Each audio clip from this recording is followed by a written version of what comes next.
Selamat malam teman-teman. Welcome to IG Live Session. Dimana malam ini gue akan ngomongin tentang Men's Grooming 4.0, skincare and treatment. Dan pastinya gue nggak sendirian malam ini. Gue akan ditemenin oleh seorang dokter, dokter spesialis kulit dan kelamin. Dan dia juga adalah clinical fellowship in dermatologic surgery. Nah, buat teman-teman yang udah join mungkin udah tahu juga gue akan ditemenin sama siapa. Want to say hi to some people. Thanks for joining. Sambil menunggu dokternya. Wait, alright.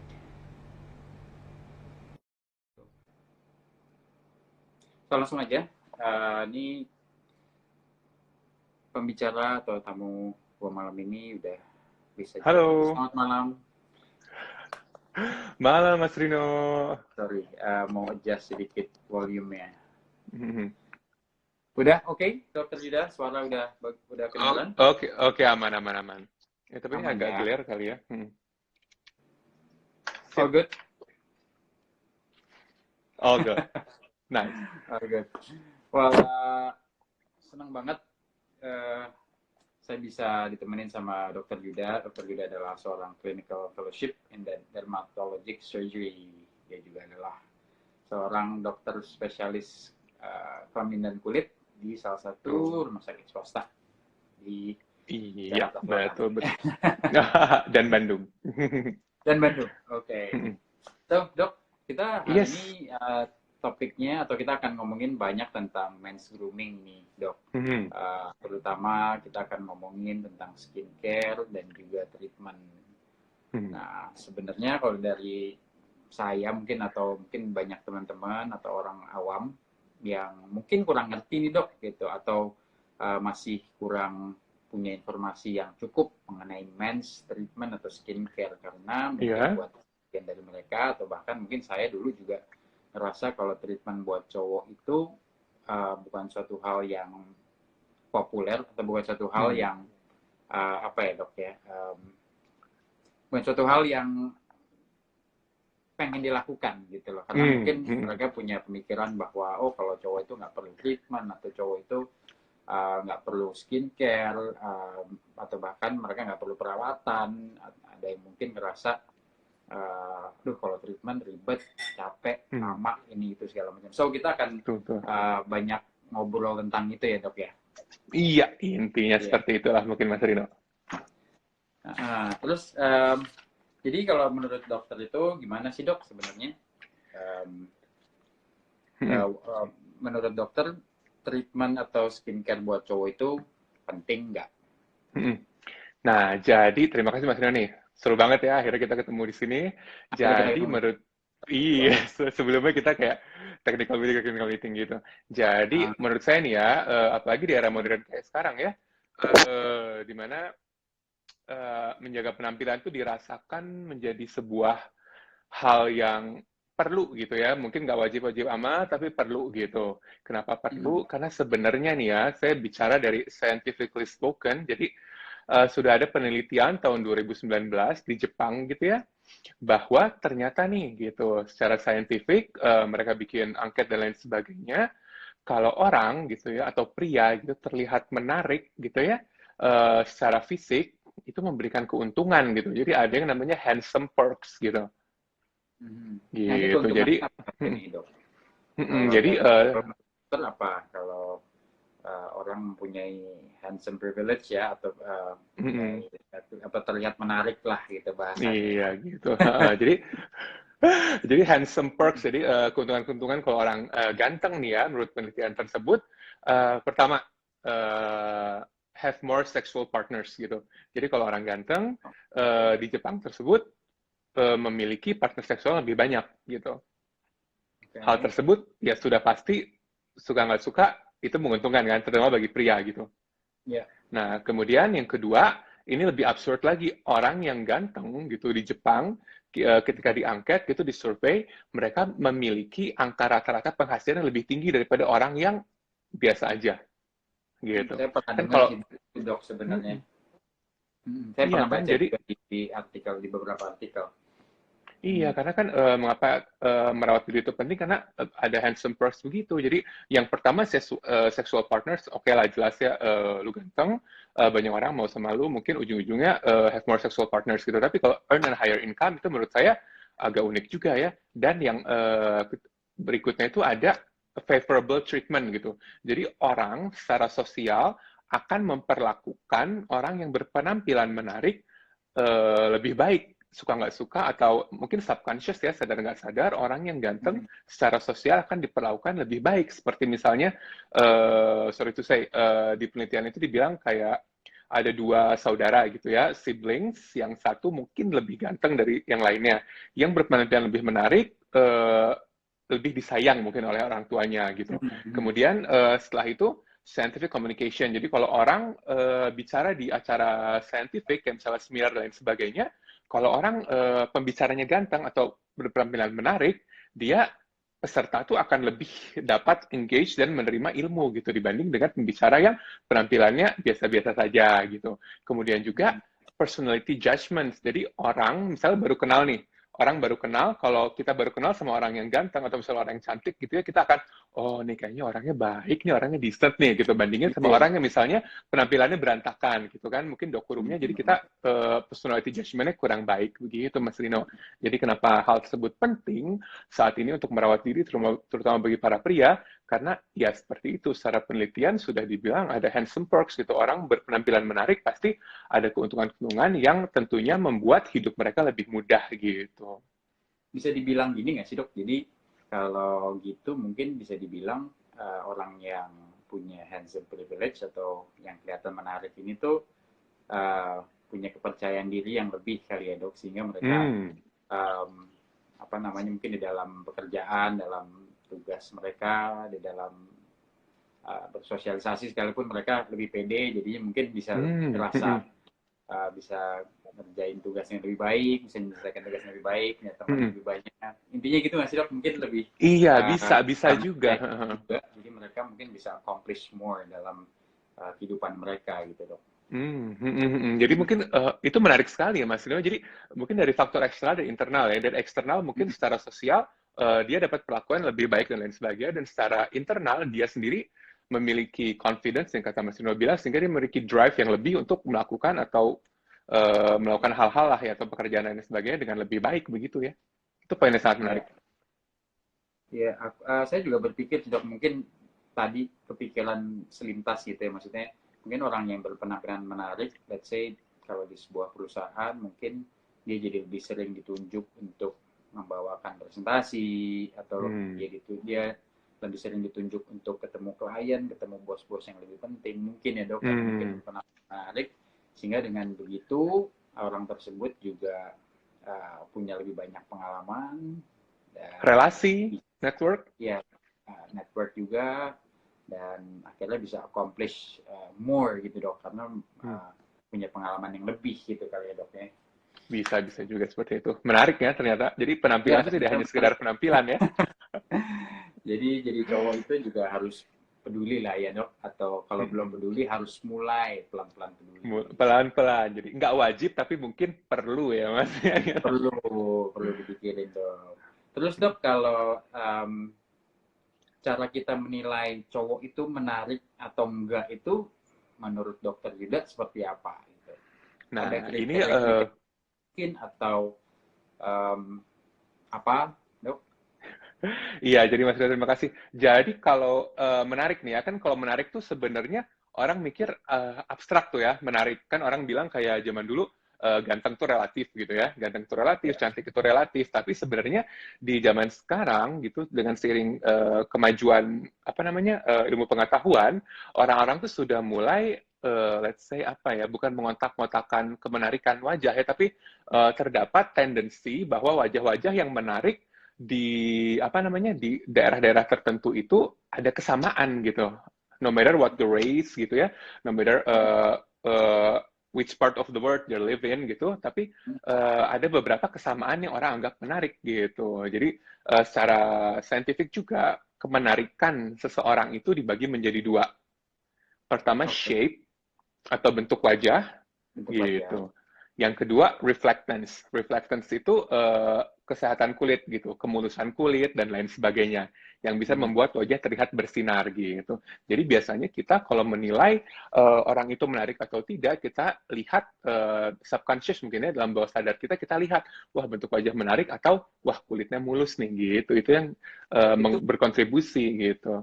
Itu kalau saya tanya di doknya itu porsinya lebih condong ke satu atau porsinya sama atau gimana dok? Karena memang tadi dokter bilang kan dibagi dua tuh, satu adalah shape bentuk dan kedua adalah kulit ya, kesehatan kulit gitu dok. Nah itu menurut dokter porsinya sama atau satu lebih tinggi dibanding yang satu lagi dok? Iya, jadi sebenarnya shape and reflectance kalau pada perempuan dia itu 50-50. Jadi bentuk wajah yang ideal itu sama pentingnya dengan kemulusan kulit atau kesehatan kulit. Nah, tapi pada satu penelitian, kalau pada pria yang orang-orang lihat langsung lebih menarik adalah bentuk wajahnya gitu. Jadi bentuk wajah itu lebih berperan penting daripada kemulusan atau kesehatan kulit pria tersebut gitu. Jadi kalau misalnya kita mau apa namanya prioritas gitu ya, aduh seorang pria nih gitu ingin lebih menarik gitu, idealnya difokuskan dulu terhadap bentuk wajah gitu, bentuk wajahnya dibuat lebih menarik, baru kemudian dipikirkan kesehatan atau kemulusan kulitnya gitu. Oh jadi kalau buat pria shape itu mungkin nilainya lebih tinggi gitu ya dok ya dibanding kesehatan kulitnya ya, sedangkan kalau atau kemulusan kulit itu equal ya dok ya. Iya. Terus dok kalau misalkan kan tadi ngomongin itu dok shape ya, kita ngomongin bentuk wajah. Nah mungkin teman-teman juga mungkin ada yang nanya atau penasaran sebenarnya apa aja nih dok yang bisa dilakuin untuk membuat pria lebih menarik gitu secara bentuk tubuh ya, bentuk wajah. Bentuk wajah ya. Nah sebenarnya terdapat beberapa treatment atau hal yang dapat dilakukan ya. Tapi sebelumnya kita harus sharing dulu nih kayaknya Mas Rino, bentuk wajah seperti apa sih yang menarik pada pria gitu ya. Boleh slide nomor 2 kalau boleh Mas Rino ditampilkan. Oke, sebentar.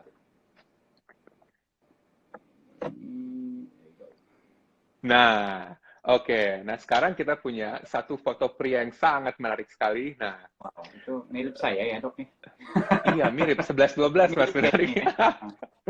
Nah, jadi sendiri, jadi nah ini attractive man gitu ya, secara bentuk dia itu satu memiliki broad forehead, dahi yang lebar. Nah, itu kotak gitu, sangat menarik. Kemudian prominent brow, kemudian broad square chin, jadi dagunya kotak, dan prominent jawline. Jawline itu kelihatan jelas gitu seperti gambar tersebut. Jadi kalau bisa disimpulkan, kalau kita bisa lihat next slide, nomor 3.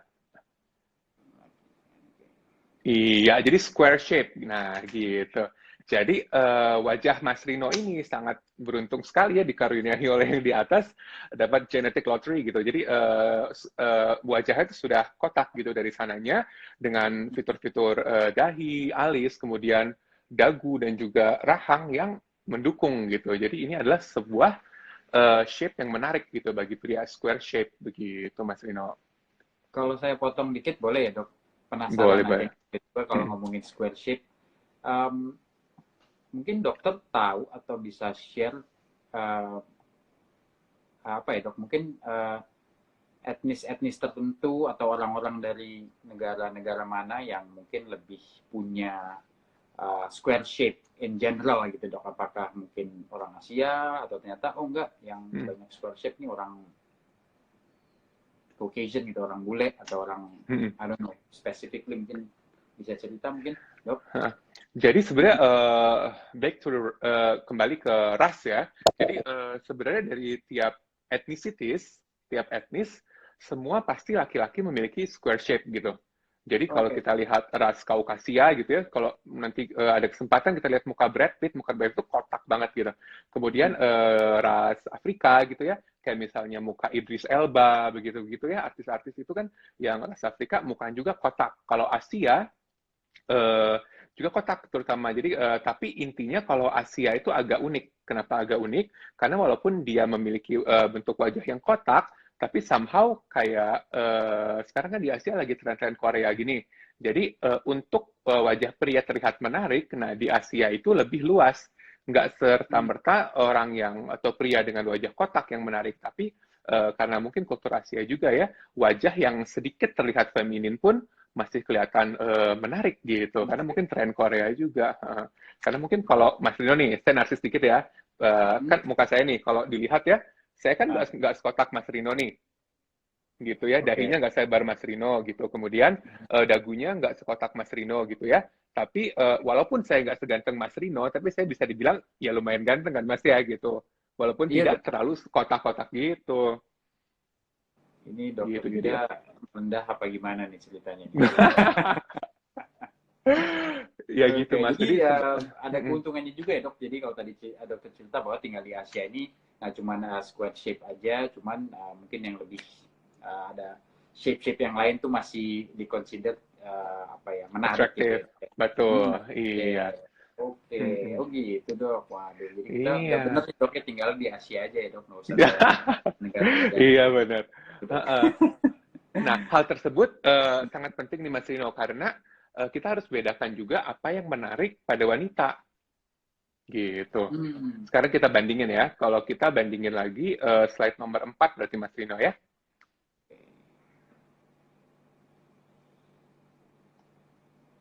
Nah, ini slide nomor 4, di atas Mas Dino, di bawah ada Putri Indonesia paling baru nih ya. Jadi, ya saya kenapa pilih Putri Indonesia? Karena Putri Indonesia merupakan wanita paling cantik di Indonesia tahun ini, begitu kan? Nah, wanita paling cantik di Indonesia, bentuk mukanya lihat dia heart shape. Gitu. Jadi, berbeda dengan pria gitu. Kalau pria, dia tuh lebih square yang menarik. Kalau wanita, dia lebih heart shape gitu. Atau mungkin orang bisa bilang V shape, oval, dan lain sebagainya.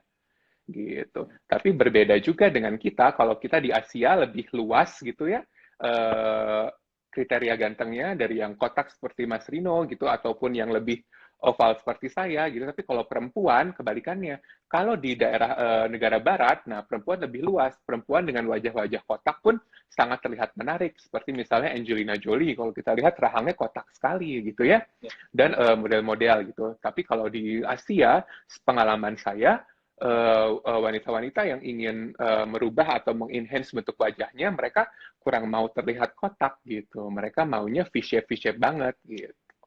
Kalau contoh paling khas, mungkin kita bisa lihat, kenapa?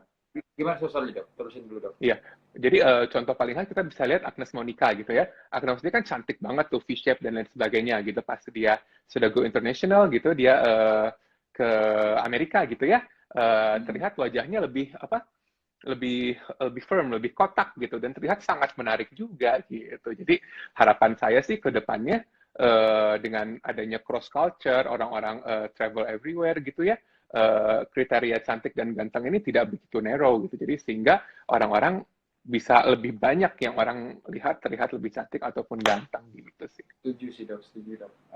Sekedar maksudnya harapannya ke depannya kategorinya mungkin lebih banyak dan lebih luas gitu ya dok. Iya gitu. Tapi dok kalau ngomongin heart shape ini balik lagi dok, saya penasaran ini kalau heart shape ini apakah tipikal wanita Indonesia memang mempunyai heart shape in general atau heart shape ini bisa dibilang langka gitu dalam arti berarti perempuan-perempuan atau wanita-wanita di Indonesia atau di seluruh dunia yang punya heart shape itu memang special, which is means ya mereka dikategorikan sebagai perempuan yang menarik atau lebih menarik gitu loh. Iya, jadi terima kasih Mas Dino. Jadi untuk heart shape ini pada wanita sebenarnya banyak ditemukan gitu ya di Indonesia. Apa namanya, kita beruntung ya wanita-wanita Indonesia gitu ya, karena memang banyak sekali atau mayoritas yang terlahir dengan bentuk heart shape gitu. Walaupun mungkin tetap ada beberapa yang ingin dagunya lebih lancip sedikit dan lain sebagainya untuk lebih heart shape gitu. Tapi sebenarnya yang jadi pas gitu lah. Jadi yang kasihan tuh sebenarnya bukan kasihan ya. Yang Indonesia tuh masih oke lah dari lahir bentuk wajahnya tuh udah cantik gitu, udah heart shape feminin gitu. Sebenarnya yang paling kontradiktif itu adalah di Korea gitu kan, Mas Dino. Jadi kayak bentuk V-shape itu kan sebenarnya lahir atau terkenal di Korea gitu ya bagi perempuan ya. Nah, kalau di Korea itu sendiri sebenarnya yang lahir secara natural dengan muka V-shape itu nggak sebanyak di Indonesia gitu. Makanya di sana proses-proses operasi plastik dan lain sebagainya mungkin sangat berkembang ya, karena mungkin mereka naturalnya lebih ke kotak gitu, mukanya lebih keras gitu. Jadi kan di sana banyak yang operasi rahang dan lain sebagainya untuk terlihat lebih V-shape. Ya. Jadi mungkin wanita Indonesia lebih beruntung ya, dilahirkan banyak yang V-shape gitu mukanya atau heart shape. Buat teman-teman yang lagi pada dengerin obrolan kita malam ini, cewek-cewek atau wanita Indonesia tuh harusnya lebih beruntung ya dok ya, karena Iya. pada saatnya wanita Indonesia Cantik-cantik. heart shape punya standar yang lebih tinggi gitu. Natural lagi kan? Natural ya dok ya. Oke. Terus dok, kalau boleh lanjut lagi nih dok, mau nanya apa sih dok sebenarnya yang kalau ngomongin treatment cowok gitu ya, apa sih yang menjadi kendala menurut dokter juga gitu? Karena kayak tadi saya bilang di awal gitu dok, dulu pun saya awalnya juga yang namanya treatment untuk cowok tuh bukan sesuatu yang nggak pernah kepikiran gitu dok untuk melakukan treatment atau pakai skincare atau apapun juga gitu. Ya menurut dokter kendalanya apa aja sih dok gitu sampai pria tuh atau cowok tuh mungkin bisa dibilang nggak terlalu atau males gitu yang namanya treatment atau pergi ke klinik kecantikan gitu. Itu gimana? Iya. Kendalanya apa? Iya. Mas Rino boleh di close, saya kurang kelihatan Mas Rino-nya. Sorry. Iya. Jadi kendala nih. Maksudnya gimana ya? Jadi orang Indonesia pertama bukan prejudis ya apa ya? Gitu, menurut gitu. Stigma ya pertamanya. Jadi stigma tentang laki-laki yang merawat penampilan gitu ya. Jadi orang-orang itu misalnya masih malu gitu ya. Jadi kalau ngomong soal laki-laki ada yang straight, ada yang gay lah ya. Tapi kalau yang gay man gitu pasti mereka untuk merawat penampilan mereka nggak malu-malu gitu ya, karena memang sudah ya mungkin lumrahnya gitu ya. Kalau straight man masalahnya suka kadang-kadang orang mengidentikan perawatan penampilan itu dengan sebuah hal yang kewanitaan gitu. Betul. Sehingga jadi orang-orang laki-laki straight mungkin agak-agak sembunyi-sembunyi atau takut atau malu gitu untuk merawat atau memperbaiki atau bukan apa untuk meningkatkan penampilannya gitu. Padahal sebenarnya kalau mau dibilang kalau penampilan menarik kan menguntungkan juga gitu ya, karena kan ya tadi produknya udah banyak itu gitu. Itu satu dari stigma. Kemudian kalau bicara soal kendala lain, sebenarnya nih orang namanya pria gitu ya, pria tuh malas ribet lah ya gitu. Malas ribet kan, kebayang nggak kalau misalnya di luar sana ada yang bilang pakai skincare 10 lapis lah, 7 steps, 8 steps, 10 steps gitu kan, pasti orang-orang cowok tuh udah malas. Kebayang nggak sih kayak bangun pagi cuci muka harusnya udah beres, tapi kadang bangun pagi cuci muka harus toner lah, apa scrub segala, terus malam-malam tuh pulang dari kantor atau pulang main bareng temen biasanya mandi atau even nggak mandi tidur beres. Sekarang harus kayak pasang masker segala macam 10 lapis, itu kan malas. Nah gitu, mungkin seperti itu. Tapi kan seiring dengan kemajuan waktu dan ilmu pengetahuan dan lain sebagainya sebenarnya sudah bisa di-tailored gitu, perawatan kulit gitu ya, pada pria bisa dibuat sesimpel mungkin gitu, disesuaikan dengan gaya hidup lah gitu sebenarnya Mas. Dan saya juga maksudnya mungkin berapa ya, mungkin beberapa tahun belakangan juga kan produk-produk kecantikan juga udah mulai banyak ya dok ya yang mengeluarkan maksudnya brand-brand yang dulunya nggak punya line buat cowok, sekarang jadi mereka punya ferment gitu setuju. Line sendiri untuk cowok. Jadi dari situ sebenarnya juga udah bisa kita udah bisa ngeliat ya dok bahwa sebenarnya nih dok, trennya mungkin juga sudah berubah bahwa cowok itu untuk cowok untuk melakukan treatment dan pakai skincare itu bukan suatu hal yang dok, aneh gitu kali ya dok ya. Sebuah kewajaran. New normal. Tapi itu mungkin di Indonesia kali dok ya, maksudnya kalau di luar mungkin saya yakin orang-orang yang melakukan, maksudnya cowok yang melakukan treatment dan pakai skincare mungkin lebih banyak gitu ya dok ya dibanding di Iya, iya. Indonesia kali ya, bisa dibilang itu kali ya dok. Betul. Ya. So kalau boleh nanya lagi nih dok, lanjut kita ya. Yes. Sekarang kita ngomongin skincare dok gitu ya. Kalau menurut dokter Yuda nih gitu, produk kulit yang penting dan ya yang penting untuk cowok pakai itu apa sih dok? Nah, yang penting itu jadi kan kalau skincare berarti reflectance lah ya tentang kemulusan kulit kan ya, bukan shape nih. Jadi kalau soal reflectance atau kesehatan kulit, yang penting tuh pertama bisa dinilai itu adalah pembersih. Itu pembersih penting karena gimana pun juga kita akan kotor wajah gitu kan ya. Jadi pembersih itu boleh sabun gitu. Jadi walaupun di luar sana ada misalnya susu pembersih lah, toner dan lain sebagainya, sebenarnya kalau nggak mau repot, pria cukup sabun aja, nggak usah repot cuci muka, itu sudah bersih, udah cukup. Karena toh pria kan nggak banyak pakai makeup juga yang harus pakai susu pembersih dan lain sebagainya ya. Setelah itu, sekarang pelindung. Tadi kan the cleanse pembersih ya. Kedua protect pelindung. Nah, pelindung ini kita bisa pelindung fokus pada melindungi dari cahaya matahari. Gitu. Apalagi pria kan suka olahraga outdoor gitu, kemudian crossfit lah, kemudian di lari-lari di GBK lah atau panjat tebing ataupun Dokter misalnya Yuda juga sebenarnya nih, dokter Yuda lagi ngomongin diri sendiri ya, lagi suka oh olahraga di luar gitu maksudnya. enggak mas, saya indoor mas. Oh Saya gitu takut ya. matahari mas ya. Iya. Saya anak gym aja, outdoor saya nyerah mas Anak gym gitu. aja ya. Nah itu sebenarnya saya juga Gitu. mau nyambung di situ sih dok, kalau boleh. Saya penasaran juga karena saya ceritanya nih lagi senang olahraga outdoor.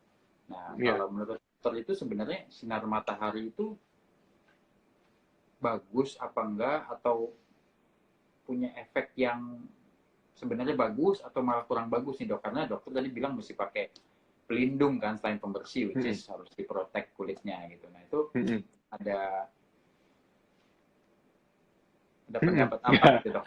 Si sinar matahari ini kalau kita lagi di luar gitu, lagi melakukan outdoor. Harus olahraga juga sih dok. Maksudnya kita kan juga mungkin kalau kita melakukan aktivitas kita pagi-pagi Proyek. gitu, ya turun dari mobil ya, atau mungkin ada sebagian teman-teman di sini yang mungkin Field trip. naik transport, naik MRT kan pasti kena expose sama sinar matahari gitu. Menurut dokter juga gimana? Iya. Jadi saya bahas sedikit ya matahari. Kalau misalnya terasa kurang mendalam, nanti viewers bisa lihat di id.derms ada bahasan sendiri tentang matahari dan sunscreen ya. Tapi sebenarnya matahari itu sendiri, apalagi kan lagi COVID-19 ini kan, lagi orang-orang beramai berjemur untuk UVB untuk dapat vitamin D. Itu betul ya, itu betul dengan jam-jam tertentu yang direkomendasikan gitu. Tetapi kita harus paham juga bahwa matahari banyak efek kurang baiknya gitu. Kenapa? Karena matahari itu dapat apa namanya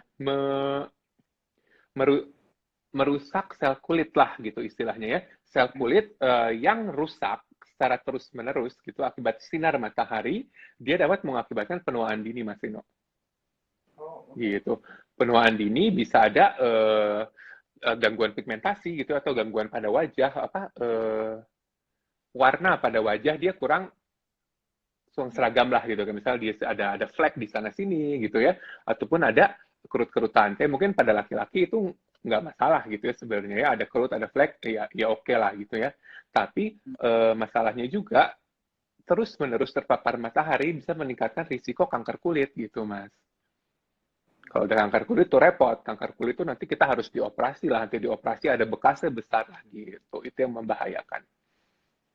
Jadi untuk buat teman-teman yang suka berjemur di pantai gitu dok, itu jadi mungkin mesti diperhatikan juga ya dok, dalam arti mungkin kalau berjemur ada durasi waktu tertentu yang boleh gitu kali ya dok. Mungkin betul sekali. Dok kalau terlalu lama, dan saya lebih dari, saya nggak tahu sih, saya juga soalnya nggak suka jemur di pantai. Agak-agak anti panas juga gitu. Cuman kalau itu berarti ini kali dok, mungkin ada durasi-durasi tertentu gitu ya dok kali ya, untuk sebaiknya kalau misalkan buat teman-teman di sini yang suka berjemur, memang kalau suka nyari matahari, suka berjemur, mau pengen kulitnya lebih gelap segala macam, itu berarti harus diperhatikan gitu ya dok ya. Iya, betul sekali. Iya. Jadi sebenarnya kalau di apps, kalau pakai apa handphone gitu ya, kalau misal pakai iPhone gitu, kan di apps tuh ada yang weather ya, nanti kelihatan ada UV index gitu. Nanti ada kelihatan dari UV index berapa lama untuk menghasilkan vitamin D dan berapa lama untuk sampai sunburn gitu. Jadi jangan lebih dari itu. Jadi intinya kalau kita berjemur, jangan sampai merah gitu ya. Jangan sampai merah, jangan sampai perih. Karena kalau sudah merah, sudah perih itu sudah jadi kerusakan sel gitu. Jadi tidak baik.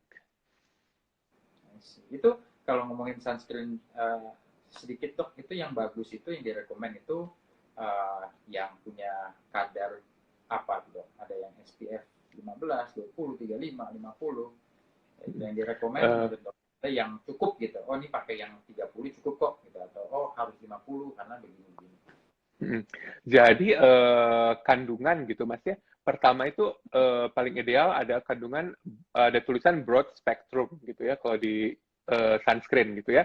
Broad spectrum dalam artian dia melindungi dari vitamin B dan melindungi dari sinar UVA dan UVB gitu. Broad spectrum, atau kalau nggak ada tulisan broad spectrum, kita lihat ada tulisan SPF dan PA positif positif positif. Itu penting gitu. Dan kalau masalah SPF-nya, sebenarnya nggak usah sampai 80-100, nggak gimana. SPF 30 aja udah cukup, 30 ke atas. 30 aja itu udah mengcover lah Iya, ya dok. tapi nih 30 udah mengcover, tapi yang paling penting adalah pemakaiannya. Satu, jumlah gitu ya. Jumlahnya itu pada wajah dan leher, dia itu memakainya 2 buku jari Mas Rino. 1 buku jari, 2 buku jari untuk wajah dan leher gitu. Kalau untuk seluruh badan, pakainya 1 sloki. Oke. Gitu. Dan harus diulang tiap 2-3 jam, Mas Rino. Karena kalau nggak diulang, dia efeknya luntur gitu. Jadi sebenarnya sunscreen itu ya begitu kalau mau ideal. Tapi untungnya kan kita ada juga pakaian, ada juga topi, ada juga masker yang bisa kita lindungi untuk sinar matahari gitu. Kalau kita nggak mau kayak buka-bukaan di pantai banget, ya kita sudah asal tutupin pakai kain sudah oke gitu. Kecuali kalau kita emang pengen buka-bukaan di pantai, kita pakai bikini, kita pakai baju renang gitu ya, kita harus rajin-rajin mengoleskan sunscreen gitu.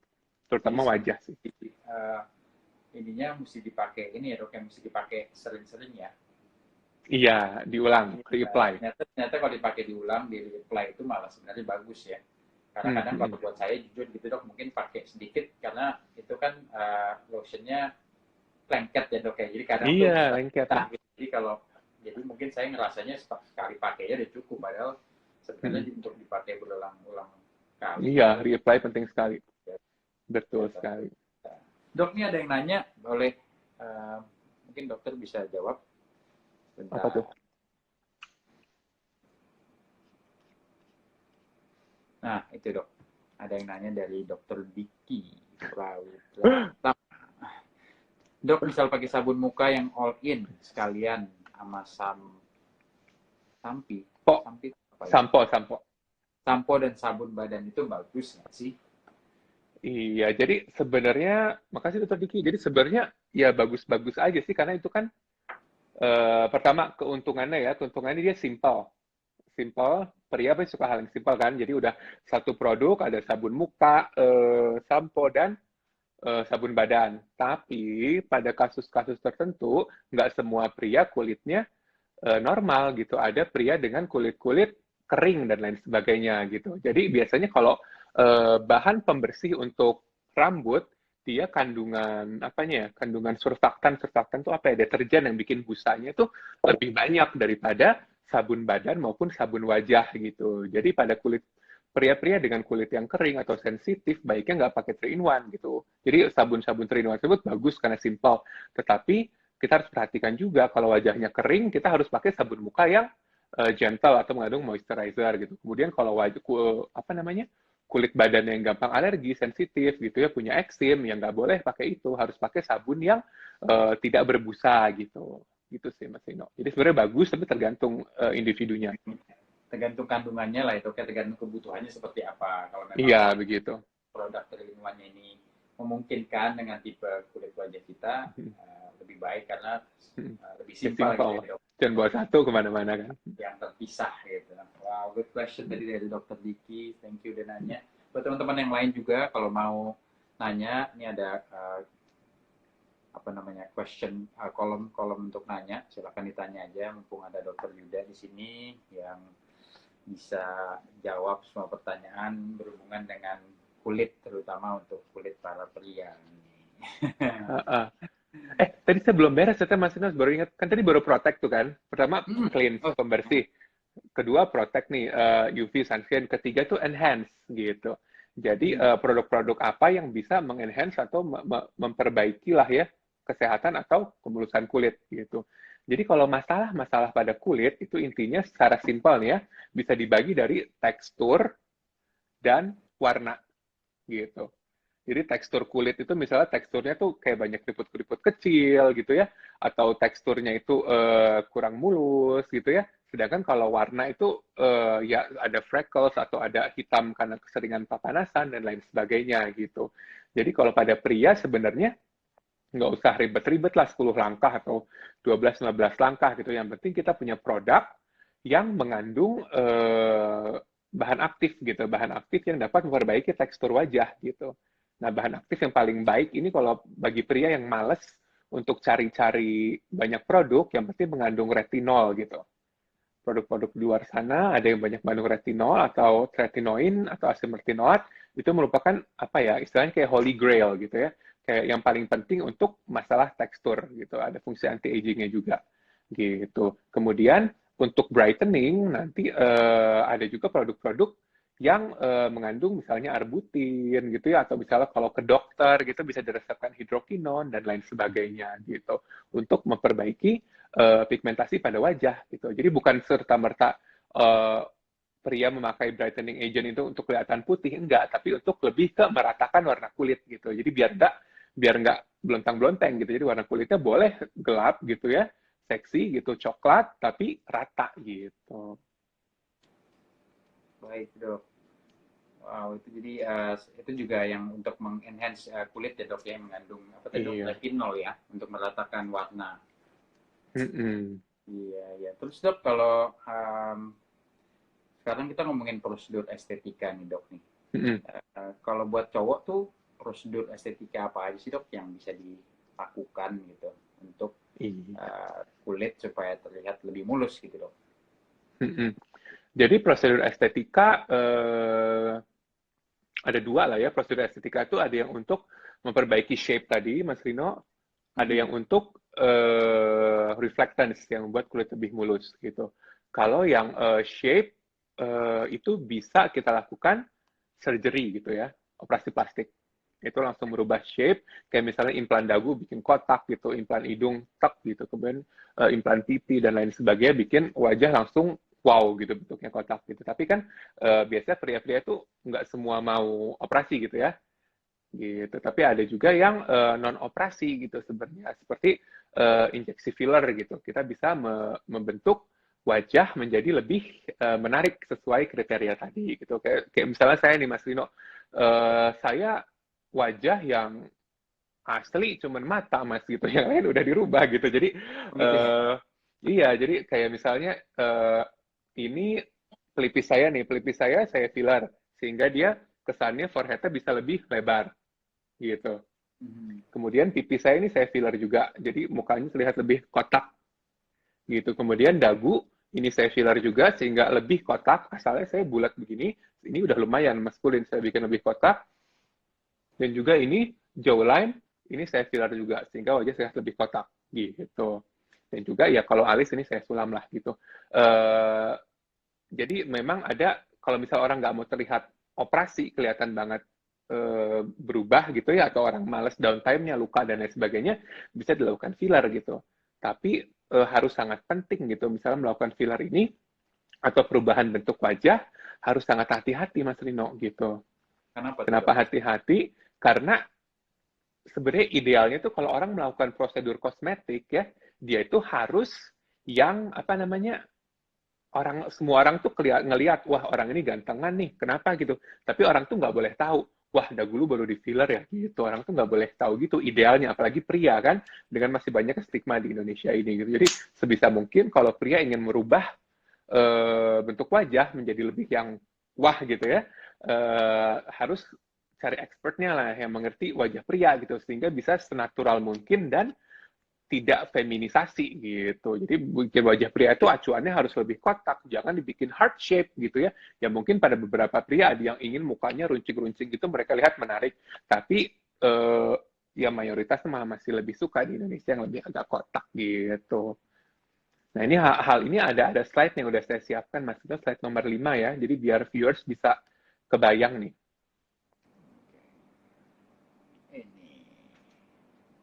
Nah, ini avoid a natural result. Jadi kalau kita lihat kan Sylvester Stallone ini kan, wah udah ganteng banget lah, ganteng, maskulin dan lain sebagainya nih ya. Kemudian saat menua, dia melakukan hal-hal yang ya pasti dia melakukan hal nggak mungkin dia menua secara seperti itu naturalnya ya. Bisa kita lihat nih, dagu masih kotak nih, masih natural. Tapi bisa kita lihat pipinya terlalu menggembung, seperti pipi yang feminin gitu. Jadi terlihatnya nggak natural gitu. Jadi satu, terus alisnya juga naik banget gitu ya. Jadi satu, jadi Sylvester, iya. Jadi Sylvester Stallone ini yang asalnya ganteng banget, mungkin kalau dia nggak diapa-apain, ya Pak, ya mungkin lebih bagus dari inilah tuanya gitu ya. Tapi itulah pentingnya kenapa kita harus memilih dokter yang tepat gitu, agar dokter tersebut bisa lihat gitu, yang di enhance itu harus tetap maskulin, harus tetap natural gitu. Karena muka yang terlalu feminin pada pria nggak akan kelihatan natural. Dan perbaikan yang terlalu banyak, kayak alis terlalu tinggi atau pipi terlalu menggembung, itu tidak akan pernah terlihat natural gitu. Jadi intinya kalau yang di kiri kita lihat centang ya, you look great, but I can't put my finger on why gitu. Harus seperti itu. Tapi nggak boleh kelihatan his head work. Gitu. Jadi bisa dibilang nih kayak ini kali ya dok, ya harus natural mungkin, sehalus mungkin sehingga orang bisa notice perubahan yang lebih baik, tapi nggak tahu sebenarnya nih diapain sih. Iya. Perlu kayaknya different, there's something change in your face. Iya, itu goals deh bagi dokter. Bagi dokter-dokter yang berkecimpung di dunia estetik gitu ya, itu goals banget. Jadi pasien tuh atau terutama cowok ya harus kelihatan lebih wah nih, tapi nggak ada yang tahu dia diapain secara spesifik. Jadi kalau mau merubah wajah atau shape itu juga hati-hati ya dok, ya maksudnya nggak sekedar mungkin let's say kita udah menua atau kita memang pengen improve our looks gitu, terus kita pengen sesuatu yang mungkin berlebihan atau nggak cocok di kita sehingga kelihatannya jadi kurang menarik malah dok ya. Iya, itu nggak natural tapi kalau laki-laki enggak deh. Nah, kita juga harus milih atau kita harus ketemu sama dokter yang expert di bidangnya dok, jangan sampai salah. Iya. Dokter sehingga nanti ada hal-hal yang mungkin kurang sinkron gitu.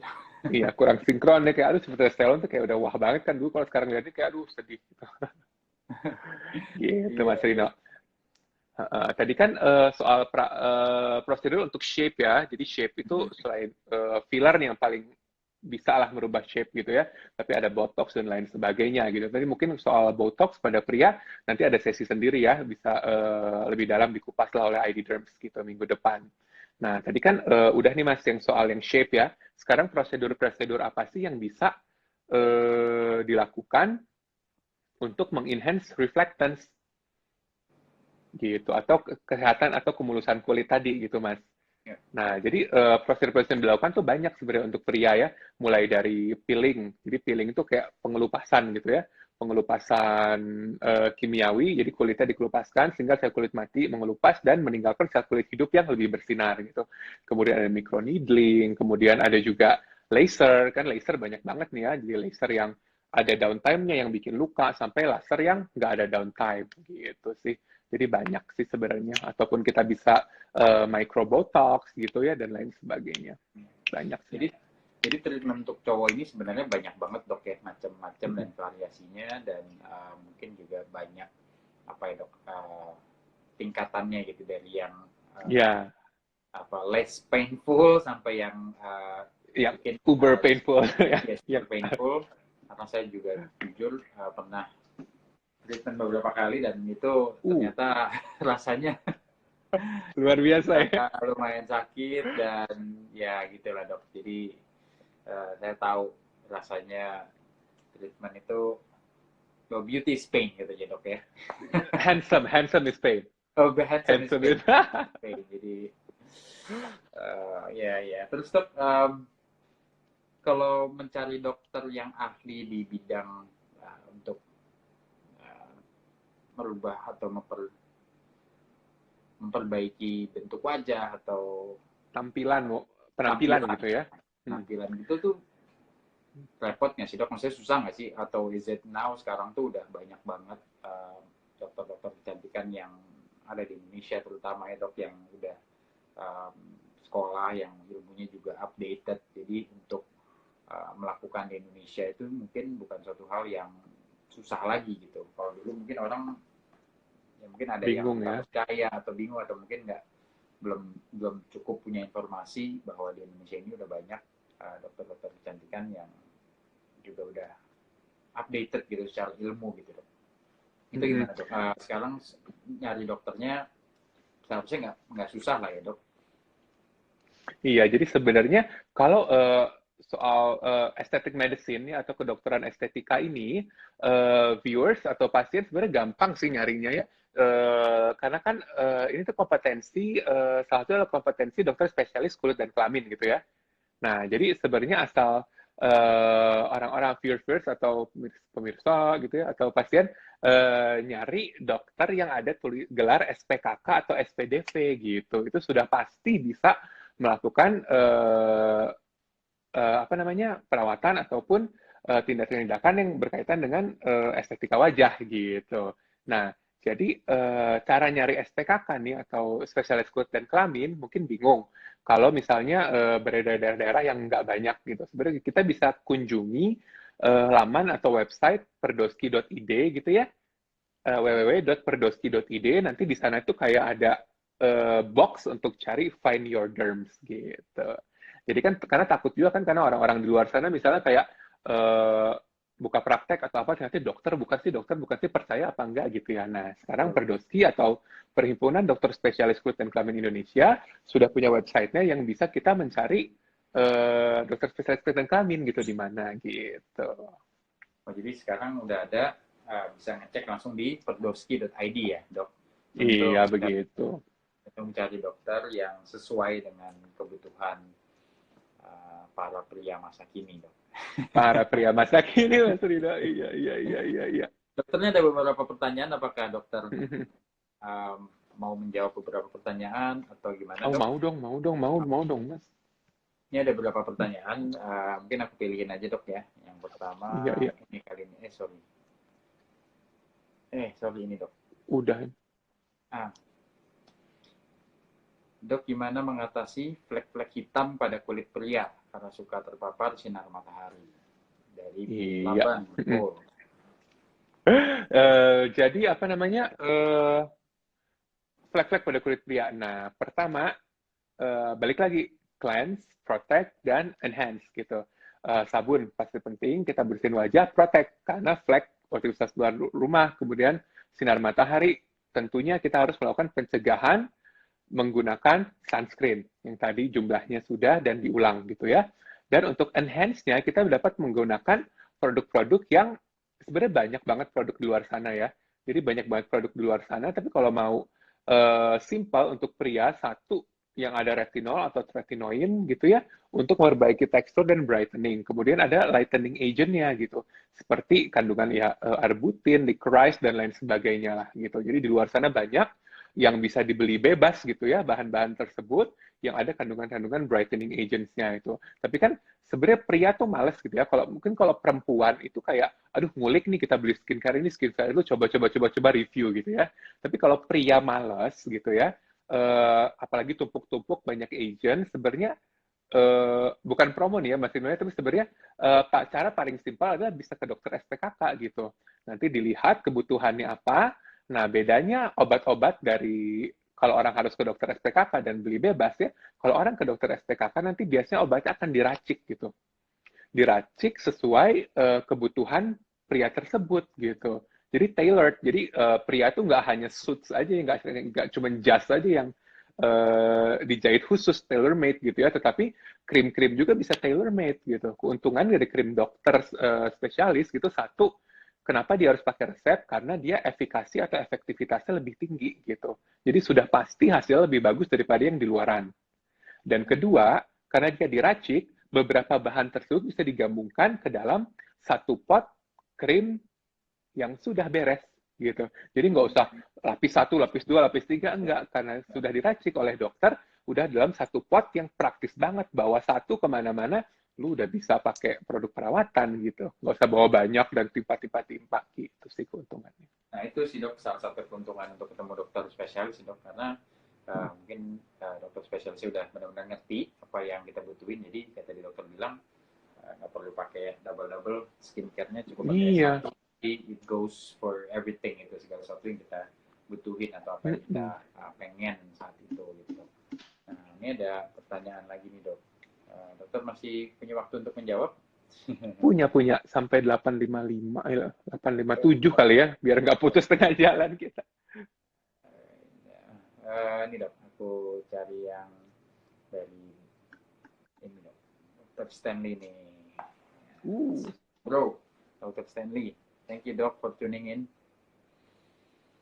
Dr. Stanley nanya, what is the ultimate reason a guy should wear skincare and when should start and for how long? Nah itu nanya gimana tuh dok, berapa lama sih mesti pakai? Kalau cowok tuh, I think this is a good question sih, karena kayak saya sendiri juga cowok tuh kadang-kadang pakai skincare tuh awalnya semangat banget gitu, cuman after a while nggak konsisten dok, karena pasti males sampai rumah udah capek, udah tinggal pengen tidur. Paham banget. Things like that. Jadi ini I think it's a good question sih. Kapan mesti mulai dan berapa lama gitu. Terima kasih Dr. Stanley. Jadi ultimate reason untuk saya, kalau itu ultimate reason sih beda-beda lah tiap orang ya. Tapi kalau saya ingin terlihat lebih menarik dan I know it, kayak saya pribadi merasakan lah kalau penampilan lebih menarik, hidup saya lebih mudah for whatever reason there are gitu ya. Jadi ultimate reason tuh ingin terlihat lebih menarik sehingga kita hidup lebih mudah dan lebih percaya diri kayak Mas Rino katakan, karena kalau kita sudah percaya diri, everything kayak under control gitu kan Mas ya, percaya diri oke lah, bos kasih kerjaan, kita aja banyak proyek, oke kita kerjain, kita beresin gitu kalau percaya diri. Mungkin itu ultimate reason. Kemudian ada reason-reason lain, seperti misalnya pencegahan gitu Mas Rino ya. Jadi jerawat lah, let's say. Jerawat tuh semua orang pasti jerawatan gitu ya, hampir semua orang jerawatan. Nah jerawat ini kalau kita nggak rawat, dan kita biarkan gitu ya, nanti dia bisa meninggalkan bekas-bekas yang permanen gitu. Kayak misalnya ini saya Mas, nih saya ada kalau kelihatan, saya ada scar-scar jerawat nih, bolong-bolong di sini. Oh, saya gitu. juga banyak dok. Itu kayak, iya jadi kalau seandainya misalnya saya zaman dulu waktu saya masih remaja, saya pakai skincare, ngobatin jerawat saya dengan semudah mungkin gitu ya, dan dengan baik gitu, dengan kohesif, mungkin bopeng-bopeng ini nggak akan terjadi. Mungkin muka saya sekarang bisa mulus gitu, tapi kan sekarang nggak gitu. Yang ada hanya penyesalan. Mungkin begitu penyesalan itu pembelajaran ya. Jadi balik ke pertanyaan, when should start? As young as you can gitu. For how long? Sampai masih mau kelihatan oke sih gitu kan. Kan orang suka bilang kayak, dok nanti ketergantungan nggak pakai krim gitu, sampai kapan harus pakai krim gitu. Nah itu pertanyaan bagus. Kenapa? Karena saya sebenarnya suka menganalogikan kalau orang memakai skincare atau produk-produk perawatan wajah itu kayak kebun yang ada tukang kebunnya gitu loh Mas Dino, ada gardener yang kerjaannya motong rumput gitu. Mau sampai kapan kita sewa pemotong rumput gitu atau tukang kebunnya? Ya selama-lamanya sampai kita selama kita masih pengen kebunnya kelihatan rapih gitu. Kalau kita kebunnya udah kita biarin aja, nggak, ya udahlah kebunnya nggak usah rapi, ya udah kita stop motong rumputnya. Sama juga kayak wajah gitu ya. Jadi sampai kapan sih kita harus melakukan atau memakai? Ya selama kita masih pengen terlihat oke gitu. Kan kalau kita stop, nggak akan lebih jelek dari sebelumnya, enggak, tapi akan kembali ke keadaan kita yang naturalnya. Mungkin kulitnya berminyak, mungkin kulitnya jerawatan, mungkin kulitnya banyak flek gitu. Jadi dengan kata lain sebenarnya untuk merawat atau untuk mempunyai atau memiliki wajah yang sehat, yang bersih gitu, memang mesti rajin ya dok berarti. Iya sih. Katanya mesti bisa dibilang forever gitu selama kita. Iya, sama masih pengen aja. Masih pengen. Oke, thank you dok udah jawab. Kita masih punya waktu beberapa menit lagi nih dok. Kalau satu lagi, dokter masih mau jawab apa gimana, Dok? Bisa. Ini, wow. Bentar loh ya. Sorry. Kiki ada Marina. Kalau itu saya jujur nggak punya skincare andalan sih. Ini buat Dokter Yuda aja. Ini kali Dok nih, ini karena tadi juga Dokter Yuda sempat mention tentang Korea ya, orang Korea, dan terutama untuk pemain film Korea sekarang lagi ngetren banget di mana-mana. Nah, ada yang nanya nih Dok dari Aurora. Menurut Dokter Yuda, bintang drama Korea siapa sebagai contoh bentuk muka cowok yang ideal? Nah, ini saya juga penasaran sih Dok. Teman-teman di sini juga pengen tahu ya, menurut dokter bintang drama Korea yang ideal banget bentuknya. Iya. Siapa ya?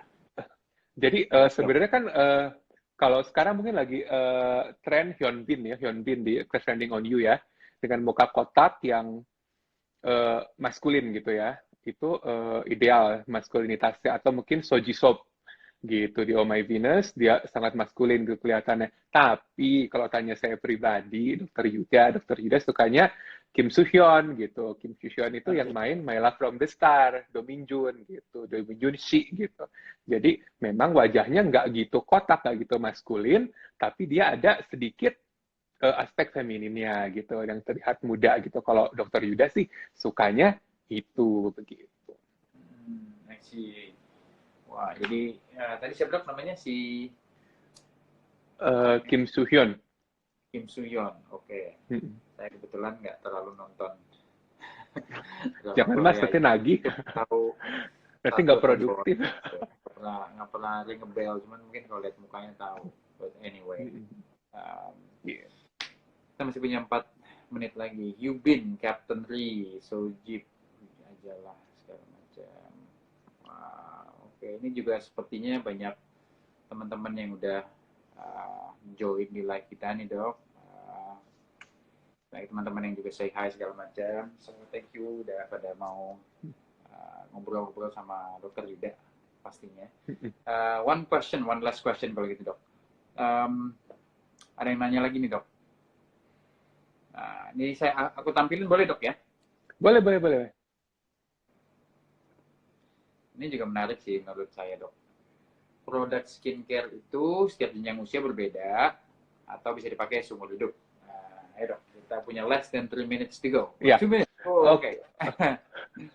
Oke, jadi produk skincare setiap jenjang usia berbeda atau bisa dipakai semua umur. Jadi produk skincare bisa dipakai semua umur gitu, tergantung indikasi. Jadi acuan kita mungkin bukan usia ya, tapi indikasinya gitu. Jadi indikasi apa? Misalnya kalau pada yang muda, misalnya banyak jerawat gitu ya. Banyak jerawat tapi tidak banyak flek gitu. Jadi fokusnya produk-produk skincare yang lebih mengacu pada menekan pertumbuhan jerawat gitu. Nanti seiring usia, jerawat biasanya berkurang, akan mulai tumbuh flek-flek atau kerutan-kerutan. Nanti mungkin produk-produk skincare yang dipakai bisa lebih ke yang mencerahkan atau menghapus noda gitu, ataupun mengurangi kerutan gitu. Tapi kalau misalnya mau tahu holy grail gitu ya, apa sih produk skincare yang penting banget untuk semua usia bisa pakai, itu adalah sebenarnya retinol. Nanti ID Derms akan bikin satu IG Live sendiri tentang retinol gitu. Nanti jadwal bisa dilihat. Oke, ini mungkin langsung ini Dok ya, karena waktunya juga udah mau habis. So sekali lagi saya mau ucapin terima kasih buat teman-teman yang udah join di live IG pada malam ini. Kita ngomongin seru banget tentang men's grooming. Dan untuk nextnya apa nih Dok? Untuk dari what's the next topic and kapan gitu? Besok ya Dok? Jadi ya besok ada, nanti jadwalnya sih bisa dicek di @idderms. Ada ya di highlights-nya kita ada jadwalnya gitu. Setiap hari ada sampai 30 Juni. Sampai 30 Juni. Wow. Iya, menemani PSBB sekalian. Wow, oke. Jadi masih ada sekitar sebulan ya, Dok, kalau gitu ya. Oh, bakalan seru banget. Oke, sekali lagi thank you banget buat Dokter Yuda yang udah ngeluangin waktu, nyempetin waktu, udah boleh ngobrol dan kita udah ngundang sama teman-teman, sama saya juga. Thank you banget, Dok. Semoga ilmunya, semoga apa yang udah Dokter share tadi berguna bagi teman-teman semua di sini. So, sampai ketemu lagi. Stay safe semua and have a good night. Good night. Bye.